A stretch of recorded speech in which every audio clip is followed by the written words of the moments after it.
अकारण करुणावर्णालय भक्तवांछा कल्पतरु सच्चिदानंद घन भगवान श्री सीताराम की महती कृपा से चल रहे श्री राम कथा सत्संग में मंडप में उपस्थित सभी दृश्य अदृश्य देवी देवताओं का, दिव्यात्माओं, अमलात्माओं, महात्माओं का स्वागत करते हुए सभी श्रोताओं का अभिवादन करते हुए सभी सहयोगी जनों का आभार व्यक्त करते हुए भक्त और भगवान को एक करने वाली भगवान के दिव्य मधुर लीलाओं में, कथाओं में प्रवेश करते हैं।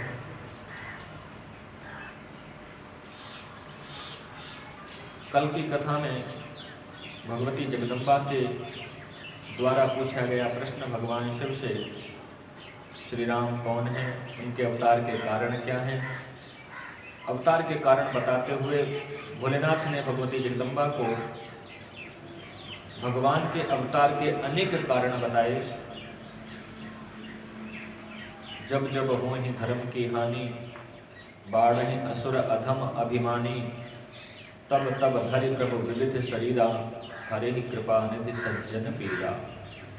जब जब पृथ्वी पर धर्म की हानि होती है, अधर्म बढ़ने लगता है, दुराचारी, कदाचारी, व्यभिचारी बढ़ने लगते हैं, साधुओं को, संतों को, ब्राह्मणों को, गौओं को, सज्जनों को पीड़ा होने लगती है, पीड़ा दी जाती है, तब भगवान सज्जनों, गौ, साधु, ब्राह्मण, देवताओं का कष्ट दूर करने के लिए अवतार लेते हैं। ये प्रमुख कारण है भगवान के अवतार लेने का। इसी प्रसंग में नारद जी के द्वारा भगवान को शाप दिए जाने का भी कारण बताया भोलेनाथ ने। एक कारण बताया कि मनु शत्रुपा ने भगवान श्री राम की प्राप्ति के लिए दर्शन हेतु तपस्या करी। भगवान श्री राम के दर्शन हुए और मनु शत्रुपा ने भगवान से भगवान के जैसे पुत्र की प्राप्ति का वरदान मांगा। तब भगवान ने कहा कि आप सरिस खोजो कहीं जाई, अपने जैसा कहाँ से खोज करके आपको दूंगा, मैं खुद ही तुम्हारा पुत्र बनकर आऊँगा। तो अपने इस वचन की पूर्णता के लिए प्रभु श्री राम ने अवतार ग्रहण किया। बाबा तुलसीदास कहते हैं कि एक राजा था प्रतापभानु। प्रतापभानु राजा बड़े धर्म से, नियम से, संयम से, विधि से अपनी प्रजा का पालन पोषण करता था।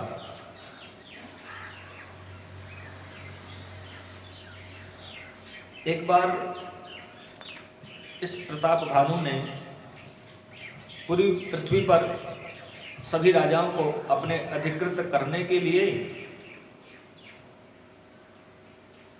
विश्व विजय यात्रा की और सभी राजाओं को अपने अधिकार क्षेत्र में ले लिया। सब राजाओं ने इस प्रतापभानु का भी अधिकार स्वीकार किया और ये राजा भी बड़े धर्म से अपने नियमों का पालन करता हुआ प्रजा पालन करता था। गुरु सुर संत पितर महि देवा, करहि सदा नृप सबकी सेवा।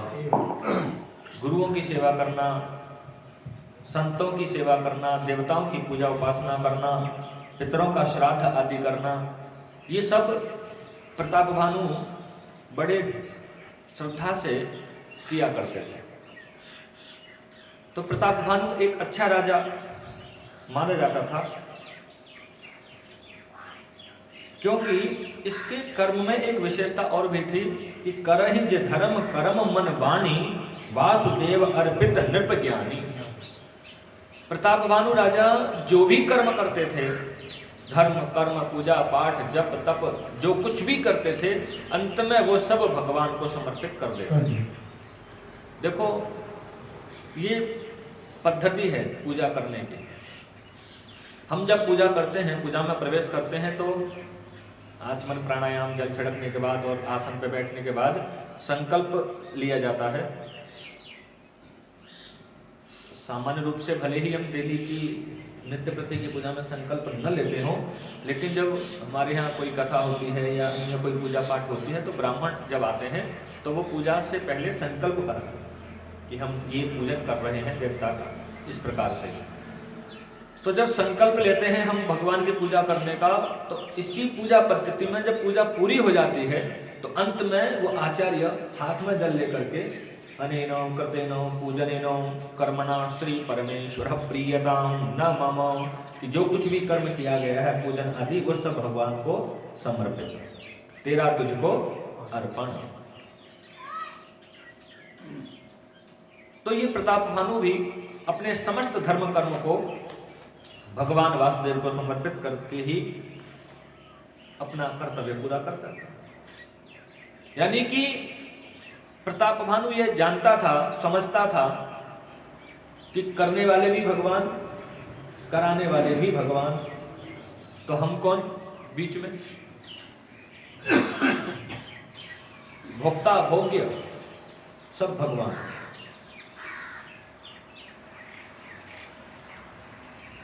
एक दिन ये प्रताप भानु जंगल में शिकार खेलने के लिए गया और शिकार खेलते खेलते जंगल में बहुत अंदर चला गया। वहां पर एक इसको मुनि मिला, मुनि वेश में एक कपटी राजा था जो इससे पराजित होकर के जंगल में छुप करके रहता था और इसके लिए उसके मन में बड़ा बैर था। तो राजा तो ने तो उसको पहचान नहीं पाया, लेकिन उसने इस राजा को पहचान लिया। राजा को क्षुधा पिपासा पीड़ित कर रही थी, तो उस मुनि ने, मुनि वेश में जो कपटी राजा वहां था, उस कपटी ने राजा को जल पिलाया, कुछ फल आदि भी खाने को दिया, अतिथि सत्कार अच्छे से किया और फिर इस मुनि ने राजा को अपने वाकजाल में ऐसा फंसाया और राजा के बारे में सब कुछ बता दिया, पिछली बातें, तुम्हारे पुत्र ये हैं, तुम्हारे राजा ये हैं, मंत्री ये हैं, तुम्हारा राज्य ऐसे है, बता तो इसको था ही। और इस प्रकार से राजा के संबंध की विचित्र विचित्र बातें बता करके इसने राजा को अपने प्रभाव में ले लिया। राजा ने समझा कि ये तो बड़ा चमत्कारी महात्मा है, इसको तो हमारे बारे में सब पता है और हमने तो इसको कुछ बताया भी नहीं, और जंगल में कौन इसको हमारे बारे में बताने आएगा, इसने हमको पहचान लिया। राजा को विश्वास हो गया महात्मा चमत्कारी है। राजा ने कहा कि महाराज मैं आपकी क्या सेवा करूं? तो महात्मा ने कहा कि हमें तो आपसे कुछ चाहिए नहीं, लेकिन हम चाहते हैं कि तुम्हारा पूरे विश्व पे एक छत्र राज्य हो, देवता भी तुम्हारे वश में आ जाएं, हम ये चाहते हैं। अब ऐसा कौन है जो ये न चाहे कि सब हमारे ही वश में रहें, दुनिया हमारे वश में आ जाए? इस कपटी मुनि ने राजा के मन में पूरे विश्व को, देवताओं को भी अपने वश में करने की इच्छा जागृत कर दी। राजा ने पूछा कि ऐसा कैसे होगा? तो इस कपटी मुनि ने कहा, जो विप्रन बस करहु नरेशा, तो तू बस विद विष्णु महेशा। देखो राजन, ये पूरा ब्रह्मांड ब्रह्मा विष्णु महेश के वश में है, और ब्रह्मा विष्णु महेश यानी समस्त देवता मंत्रों के वश में है, और मंत्र ब्राह्मणों के पास में है। देवाधीनम जगत सर्वम, ये संसार देवताओं के अधीन है, और देवता मंत्रों के अधीन है, और मंत्र ब्राह्मणों के अधीन है। इसलिए राजन, तुम इन ब्राह्मणों को अपने वश में कर लो। यदि तुमने ब्राह्मणों को अपने वश में कर लिया तो निश्चित रूप से समस्त देवता तुम्हारे वश में आ जाएंगे, क्योंकि ब्राह्मणों की पूजा पाठ से ही देवताओं को बल मिलता है।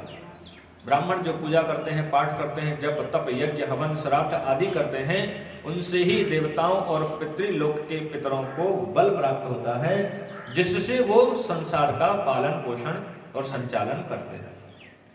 तो देवताओं के पास जो बल है वो ब्राह्मणों की तपस्या का बल होता है। इसलिए ब्राह्मणों को वश में कर लो, सब तुम्हारे वश में आ जाएंगे। और इस कपटी मुनि ने राजा को अपनी बातों में फंसा लिया तो राजा ने भी अपनी अनुमति शहर से दे दी, जैसा आप चाहें, जैसा आप कहें।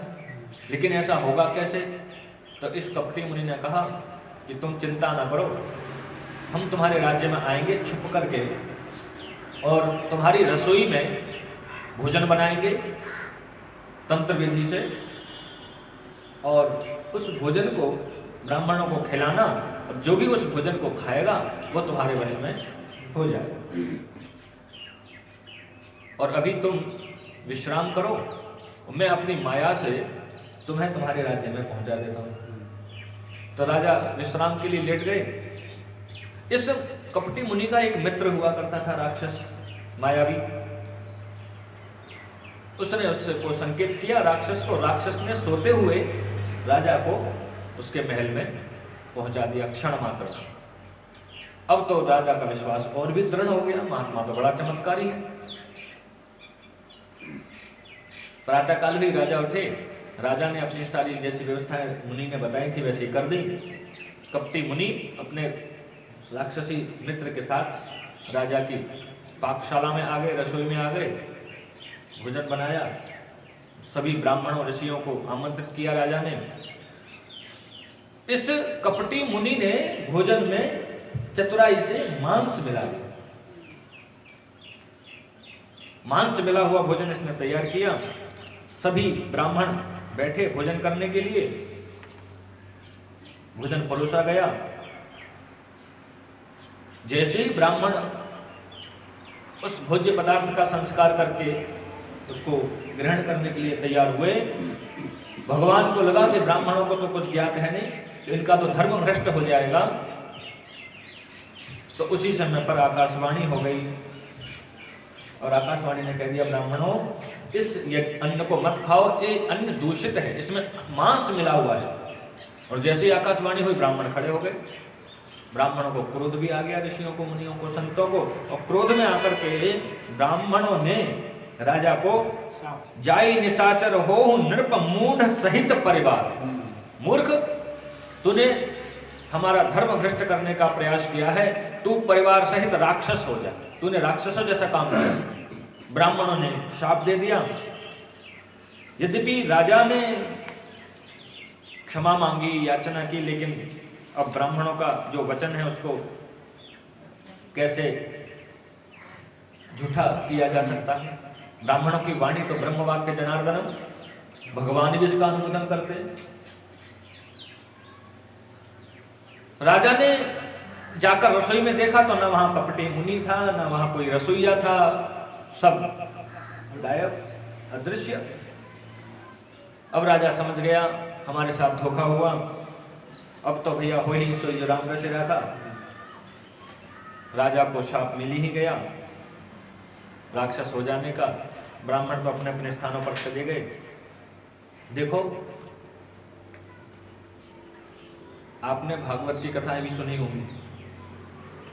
भागवत की कथा में दूसरे दिन की कथा में आता है कि राजा परीक्षित जंगल में शिकार खेलने गए।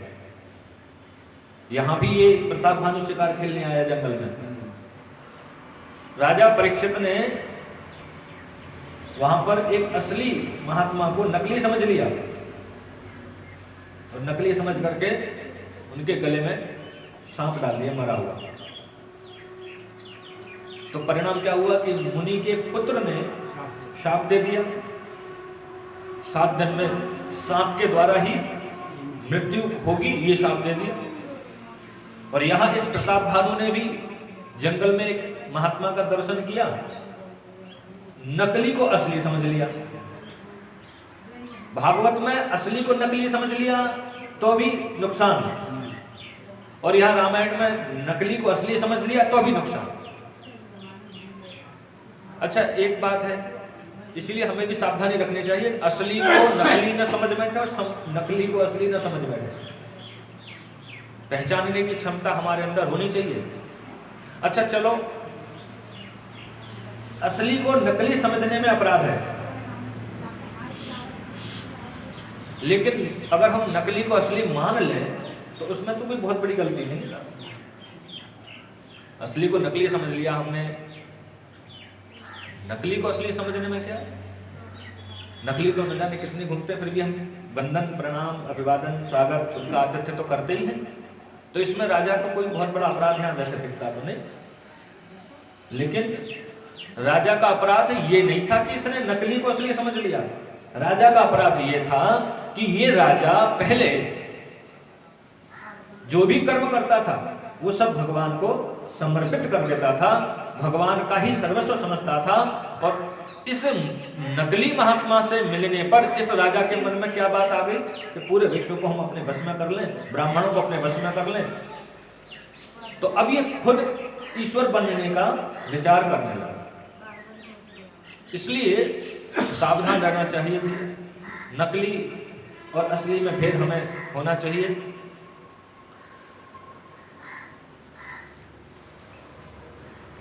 संतों के वेश में नकली संत से संग ना हो जाए, असली संत ही होना चाहिए। नकली संत भी बहुत घूमते हैं।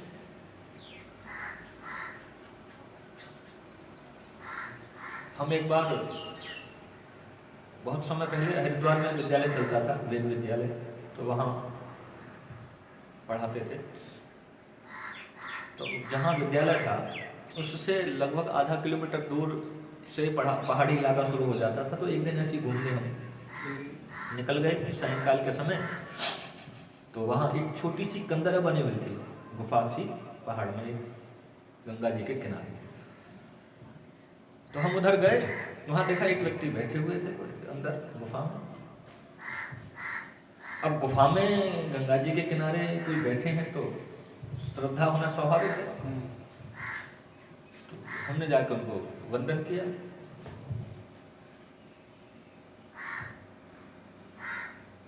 सायंकाल का समय था, तो बस ज़्यादा ना तो समय दिया ना बातचीत हुई, बस वंदन करके हम 1-2 मिनट बाद वहाँ से लौट गए। अब हमें लगा कि भाई कंदरा में, गुफा में, एकांत में व्यक्ति बैठे हैं तो साधक ही होंगे। अब दूसरे दिन हमको देखा हमने कि वो थैले में बहुत सारी अंगूरी देवी के पैकेट भर के, और शाम को अपना पूरे मूंड में वहां घूमते हुए पाए गए दूसरे दिन। अब बताओ, कंदरा में छुपे बैठे और वास्तविकता ये रही। चाहे वो उनकी साधना का अंग रहा हो वो अलग बात है, लेकिन हमारे मार्ग के तो नहीं थे। तो इसलिए भैया संतों के पहचानने के उपरांत ही संग करना चाहिए, पहचान लो सही से। और यदि संसार से इतर की बात है, पहचान वैसे नहीं पा रहे हैं कि असली है कि नकली, परंपरा से है कि मनमाने, तो भी कोई बात नहीं है, लेकिन उनकी क्रियाशैली और वाक्शैली से तो उनको परिचित होने का प्रयास करो। अब ये महात्मा कपट मुनि का वेश बना करके जो राजा था, इसने राजा से क्या कही कि पूरे सब देवताओं को वश में कर लो। अब ऐसा महात्मा कैसा भैया? महात्मा तो देवताओं के भगवान की ओर ले जाने की बात करता है, भगवान को वश में करने की बात थोड़ी कहते हैं महात्मा। तो राजा को समझ जाना चाहिए था, लेकिन राजा नहीं समझ पाया। संग, कुसंग, सत्संग, इनमें भेद हमें करना आना चाहिए। अब ये राजा राक्षस बन गया, अपने परिवार सहित। इसका जो भाई था अरिमर्दन, वो कुंभकर्ण हुआ। इसका जो मंत्री था धर्मरुचि, वो विभीषण बना, और पूरा परिवार इसका राक्षसों के रूप में जन्म ले लिया इसने परिवार सहित। तो रावण, कुंभकर्ण, विभीषण, मेघनाद, ये सब ये प्रताप भानु का परिवार बना। अब तीनों भाइयों ने, रावण, कुंभकर्ण और विभीषण, इन तीनों ने भीषण तपस्या की ब्रह्मा जी की। और जब घनघोर और कठिन तपस्या इन्होंने की तो ब्रह्मा जी प्रसन्न हुए। मांगहु वर प्रसन्न मैं ताता, ब्रह्मा जी ने वर मांगने की बात कही तो रावण ने ब्रह्मा जी से कहा कि हम काहू के मरहि न मारे, बानर मनुज जाति दुई बारे। हम किसी के मारे न मरे, हमको कोई मार ना पाए, हमारी मृत्यु ना हो। ब्रह्मा जी बोले असंभव, जिसने जन्म लिया है उसकी मृत्यु अवश्य होगी। रावण बोला तो हमारी तपस्या का कोई फल नहीं मिलेगा हमें। ब्रह्मा जी ने कहा अच्छा ऐसा करो, मृत्यु तो अवश्य होती है जन्मे की, लेकिन तुम अपनी मृत्यु अपने मन से सुनिश्चित कर लो, किसके हाथ से मरना चाहते हो। रावण ने सोचा कि हम तो राक्षस हैं, मांसाहार करना हमारा स्वभाव है, भोजन है प्रिय। तो रावण ने सोचा कि बंदर और मनुष्य ये तो हमारे भोजन है, ये हमको कैसे मार सकते हैं। भोजन किसी को थोड़ी खा सकता है, भोजन कोई तो सब खाते हैं। आज तक सुना है किसी ने कि भोजन ही आदमी को खा गया?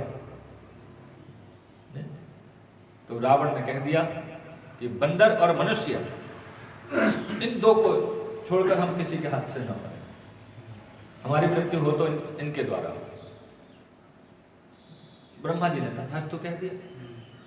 तथास्तु कह करके ब्रह्मा जी कुंभकर्ण के पास गए, और कुंभकर्ण के पास जाकर के जब कुंभकर्ण को देखा ब्रह्मा जी ने, तो विशाल पहाड़ की तरह से शरीर वाला कुंभकर्ण बैठा तपस्या में लगा हुआ।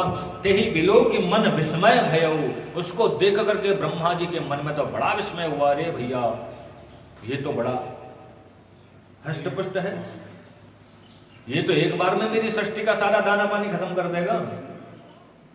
ये तो अभी तपस्या में लगा है, इसलिए कुछ ले नहीं रहा।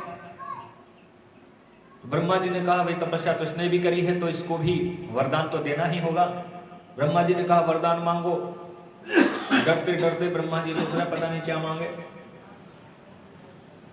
कुंभकर्ण ने ब्रह्मा जी को प्रणाम करके कहा आप हमें वरदान देना चाहते हैं तो आप हमें, और ब्रह्मा जी घबरा रहे हैं, आप हमें क्या पता नहीं क्या मांगे।